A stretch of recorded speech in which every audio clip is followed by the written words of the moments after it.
So ayun nga mga lods, nagising ako sa anime world. At ayun, may nakita ako.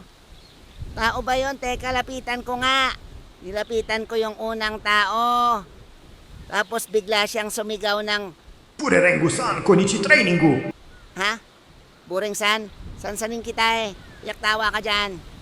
Sabi nila, kailangan ko raw mag-training para maging hero. Wala ako nagawa, nag-training ako. Kaso, wala. Nanaigan dyan ko. Ayun, training canceled. Gutom wins again. Bigla akong nagliwanag, mga lods. Ito na. Superpowers na Itay. Lumalabas pagka-alcab ko. Pero teka lang, bakit may mga chicharon sa ulo ko? Epekto ata to ng pinakain sa akin after ko tumakbo ng tumakbo, ha.